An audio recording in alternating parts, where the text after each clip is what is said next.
Hello student, welcome to Chaturvedi classes. हम लोग पढ़ेंगे क्लास 10th का चैप्टर क्वाड्रेटिक इक्वेशन, जो आपकी एनसीईआरटी और एमपी बोर्ड की बुक में चैप्टर 4th है। आज बेटा हम लोग करेंगे एक्सरसाइज 4.2 के क्वेश्चन नंबर 2 के सेकंड पार्ट को। क्वेश्चन नंबर 2 में आपके में दिया हुआ है कि एग्जाम्पल 1 का रेफरेंस दिया है कि आपको उसके सॉल्यूशंस फाइंड करने हैं। मैंने अपना एग्जाम्पल 1 यहाँ पर लिखा हुआ है। अभी हम लोग सॉल्व कर रहे हैं सेकंड पार्ट। हमने अपने प्रीवियस लेक्चर में इसका फर्स्ट पार्ट सॉल्व किया था, आपने देख लिया बेटा। नहीं देखा तो देख लीजिएगा, मैं डिस्क्रिप्शन बॉक्स में उसके लिंक डाले दे रही हूँ। ठीक बेटा, अब इस क्वेश्चन में क्या है वो पहले समझ लो। इसमें लिखा है a cottage industry produces a certain number of toys in a day. The cost of production of each toy in rupees was found to be 55 minus the number of toys produced in a day. On a particular day, the total cost of production was rupees 750. We would like to find out the number of toys produced on that day. ठीक है बेटा, तो हमको क्या find करना है कि number of toys कितने प्रोड्यूस किए गए। तो हम नंबर ऑफ टॉयज को, क्योंकि ये प्रॉब्लम सम है, वेरिएबल ढूंढना होता है, तो जल्दी से क्या ले लेंगे, यहाँ पर नंबर ऑफ टॉयज को सपोज कर लेंगे कि कितने हैं, x हैं। अब हमको उसके बाद में क्या करना है, हमको ये बताना है कि एक जो अपने पास में टॉय है उसकी कॉस्ट कितनी है। तो कॉस्ट के लिए हमारे पास क्या दिया है, 55 minus the number of toys. तो यहाँ से हम इसकी कॉस्ट भी फाइंड कर लेंगे।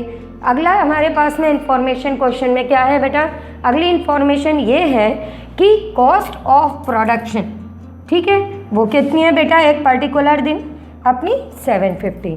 इन तीन चीज़ों से हम अपनी क्वाड्रेटिक इक्वेशन फॉर्म करेंगे और फिर उससे हमारे पास में नंबर ऑफ टॉयज मिल जाएंगे।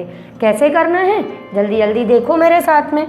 तो हम अपना सॉल्यूशन स्टार्ट करेंगे यहाँ से कि number of toys produced on that day means that particular day. ये हमने सपोज कर लिया बेटा कितना है, x है, ठीक है, जो हमने अभी बात की थी उसके अकॉर्डिंग ये कर लिया।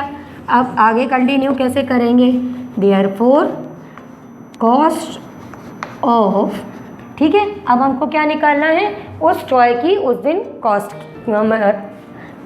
Of production of each day. पहले ये निकाल लें cost of production of each day. तो cost of production of each day कितनी हो जाएगी बेटा अपनी, ये क्या लिखा हुआ है, 55 minus the number of toys.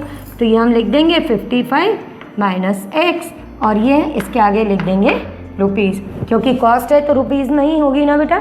अब इक्वेशन फॉर्म करना है, तो अब हम वो कैसे करेंगे, हम लिखेंगे according to the question. According to the question हमारे पास में ये कहा है कि उस पर्टिकुलर डे अपनी कॉस्ट ऑफ प्रोडक्शन कितनी थी, 750। तो इसका मतलब क्या समझ में आया कि कॉस्ट ऑफ प्रोडक्शन ये अपनी अगर 750 दी है, तो इसका मतलब क्या हुआ कि एक टॉय और उसकी कॉस्ट को मल्टीप्लाई करने पर अपने पास में 750 मिलेगा। ये मैंने कैसे कहा कि कॉस्ट और उसको मल्टीप्लाई करने पर, फॉर एग्ज़ाम्पल आप मान के चलो कि आप मार्केट में गए हैं, ठीक है, आप पेन लेने गए हैं, आपने एक पेन लिया या एक पेन के बारे में सोचा जिसकी कॉस्ट थी अपनी 50 रुपीज़, और आपने 3 पेन्स लिए, तो आप 3 इंटू 50 करोगे। तो सेम एज यहाँ पर है कि हमने ये सपोज कर लिया कि नंबर ऑफ टॉयज हैं x, मान लिया कि नंबर ऑफ टॉयज है, ऐसे समझ लो नंबर ऑफ टॉयज है 5, और हमने ये कहा कि एक की कॉस्ट अपनी कितनी है, वो है अपनी मान लो कि 100 रुपीज़। तो ये अपने 5 है, तो ये इंटू 100 करोगे और उसके अकॉर्डिंग अपनी टोटल कॉस्ट निकाल दोगे कि उस टाइम पे आपसे कितने पैसे खर्च हुए। Cost of production of each day लिख दिया बेटा, ये ईच टॉय होगा, ये ईच टॉय। तो यहाँ पे कॉस्ट ऑफ प्रोडक्शन 750 है, तो यहाँ पे नंबर ऑफ टॉयज x हैं, इसको इसकी कॉस्ट से आप मल्टीप्लाई कर देना 55 माइनस x से, इक्वल में आ जाएगा 750। अब ये हम सॉल्व करेंगे तो ये आएगा 55x माइनस एक्स स्क्वायर 750। अब इनको स्टैंडर्ड फॉर्म में लिख लेंगे तो ये हो जाएगा x square minus 55x plus 750 is equal to 0। अब ये हमारी क्या बन गई बेटा, क्वाड्रेटिक इक्वेशन। इसको हम सॉल्व कैसे करेंगे, स्प्लिटिंग द मिडिल टर्म से, क्योंकि अभी हमने वो सीखा हुआ है। तो स्प्लिटिंग द मिडिल टर्म से करते टाइम हम क्या देखेंगे कि 750 के ऐसे फैक्टर्स जिनको ऐड करने पर अपने पास में 55 आए, ठीक है, और मल्टीप्लाई करने पर क्या मिल जाए 750। तो हम अगर जल्दी से सोचें तो 750 के ऐसे फैक्टर्स कौन से हमको मिलेंगे, वो मिलेंगे 25 और 30। फैक्टर्स कैसे निकालने हैं ये हम चैप्टर सेकंड में काफ़ी अच्छे से डिस्कस कर चुके हैं, तो यहाँ पर हम ये काम फटाफट कर लेंगे। तो ये हो जाएंगे अपने पास में 30x plus 25x plus 750 is equal to 0। अभी हम ब्रैकेट ओपन करेंगे तो ये आ जाएगा अपना minus 30x minus 25x plus 750 is equal to 0। अब बेटा हम कॉमन ले लेंगे तो ये आ जाएगा x, यहाँ से आएगा x माइनस 30, यहाँ से कॉमन लेंगे 25, यहाँ से भी आएगा x माइनस 30, ठीक है ना। अब इसके आगे क्या करेंगे, एक मिनट,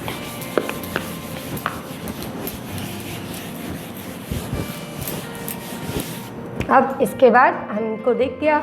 अच्छा यहाँ पे चेक कर लेना कि ये जो ब्रैकेट में हमने कॉमन टर्म्स ली हैं ये सेम है या नहीं है। अगर नहीं आ रही तो कहीं ना कहीं हमारी कैलकुलेशन में गड़बड़ है।